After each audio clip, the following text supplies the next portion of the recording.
वित्त मंत्री निर्मला सीतारमण इस समय बजट पर अपना जवाब रख रही हैं। उन्होंने इंफ्रास्ट्रक्चर समेत देश के विकास पर सरकार के जोर का दावा किया है।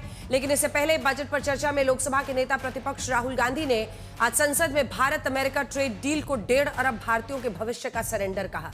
50 मिनट के भाषण में राहुल गांधी ने ट्रेड डील के नाम पर प्रधानमंत्री नरेंद्र मोदी पर जोरदार हमले किए। उनकी स्पीच में आज पूर्व सेना प्रमुख एमएम नरवणे की किताब तो नहीं आई, लेकिन हाँ, ट्रेड डील पर कथित दबाव का आरोप लगाते हुए वो अमेरिका की कुख्यात एप्स्टीन फाइल्स खोलने की कोशिश करने लगे। इस बहाने उन्होंने केंद्रीय मंत्री हरदीप पुरी को घेरने की कोशिश की। हरदीप पुरी पर राहुल के बयान को लोकसभा के रिकॉर्ड से तो हटा दिया गया है, एक्सपंज कर दिया गया है, तो हरदीप पुरी ने भी अपने पलटवार में साफ कहा है कि एप्स्टीन की करतूतों से उनका कोई लेना देना नहीं। राहुल गांधी की आज की स्पीच लोकसभा में चल रही तनातनी को और बढ़ा गई है। लोकसभा तो चलने लगी है, लेकिन दोनों खेमों की तलवारें खींची हुई हैं। इसीलिए आज हल्ला बोल का सवाल है कि क्या संसद की स्पीच में आज फिर राहुल गांधी भटक गए? ट्रंप से डील में सरेंडर के आरोपों में कितना दम है? यही है आज का हल्ला बोल। पहले ये रिपोर्ट देखिए, फिर चर्चा की शुरुआत। एमएम नरवणे की अप्रकाशित किताब का जिक्र किए बिना आखिरकार लोकसभा के नेता प्रतिपक्ष राहुल गांधी ने सदन में स्पीच तो दी, लेकिन इस स्पीच से सत्ता पक्ष के साथ उनका मामला सुलझने की बजाय और उलझ गया। You have sold our mother, Bharat माता. Do you have no shame? जब चोक लगाते हैं दूसरे व्यक्ति की आंख में देखते हो तो डर दिखता है सर, पीएम की आंख में डर दिखता है। भारत अमेरिका ट्रेड डील में प्रधानमंत्री नरेंद्र मोदी पर कथित दबाव के आरोपों के साथ उन्होंने अमेरिका में उजागर हुई कुख्यात एप्स्टीन फाइल्स का जिक्र किया और केंद्रीय मंत्री हरदीप पुरी को लपेटने की कोशिश की। यह हिस्सा लोकसभा के रिकॉर्ड से हट गया है, लेकिन मसला गर्मा गया है। मैंने कहा कि मैं ऑथेंटिकेट कर दूंगा। डिपार्टमेंट ऑफ जस्टिस फाइल्स है एप्स्टीन पे, हरदीप पुरी का नाम उसमें है, अनिल अंबानी का नाम उसमें है। अंबानी का केस अदानी का केस चल रहा है, उसमें समन्स आई है। गवर्नमेंट ऑफ इंडिया ने 18 महीने के लिए रिप्लाई नहीं दिया है। डायरेक्ट प्रेशर है प्राइम मिनिस्टर पे, वो सब जानते हैं। बट मेन बात ये है, देखिए, बिना प्रेशर कोई हिंदुस्तान का प्राइम मिनिस्टर ये नहीं। जो हुआ है, जो किसानों के साथ हुआ है, डेटा के साथ हुआ है, डिफेंस के साथ हुआ है, एनर्जी सिक्योरिटी के साथ हुआ है, कोई प्रधानमंत्री नहीं कर सकता है।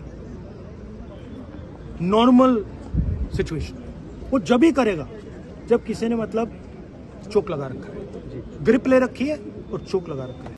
He has a habit of making baseless allegations. I'm choosing my words carefully. Elements of buffoonery. I did not call him a buffoon. I said elements of buffoonery. Budget पर सामान्य चर्चा में राहुल गांधी की तकरीबन 50 मिनट की स्पीच में Bharat America trade deal के नाम पर सरकार पर आरोपों की भरमार थी, जिसकी वजह से लगातार हंगामे और पलटवार भी हुए। ये पूरा सरेंडर है। This is a wholesale surrender, and it is a tragedy because it is a surrender not just of the Prime Minister.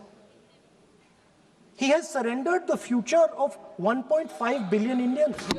आज तक कोई माइकल लाल पैदा नहीं हुआ जो भारत को सेल कर सकता है, कोई खरीद सकता है, नहीं हो सकता है।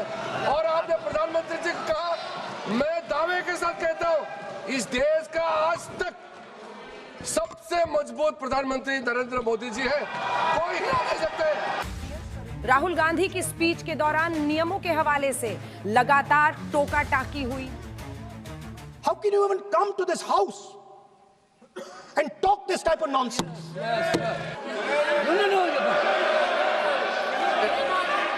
We are patiently listening to honorable leader of opposition. We are patiently listening, but the words. So I'm not yielding, sir. No, but you are saying shameful. You are saying nonsense. My request is, please use the word whatever you choose to use, but don't make it abusive. It doesn't. That's not abusive, my friend. Nonsense is not appropriate. I did not use nonsense, sir. You have used. Okay, sir, I won't use nonsense. You're a member of our party, sir. Ex-member. Ex-member, no. But we are fond of you, sir. I'm here. We like you. I'm here as a presiding officer. But we like you, sir. अगर हमारी बात आप मानते हैं, we know your heart is not there, sir. अगर आप मेरी we know your heart is here, sir. नहीं, मेरी बात अगर आप मानते तो वहाँ नहीं बैठे होते। राहुल गांधी की इस स्पीच को बीजेपी ने झूठ का पुलिंदा और प्रधानमंत्री के खिलाफ निजी कुंठा कहा है। पुरानी कहावत सुनी होगी, स्पिट एंड रन।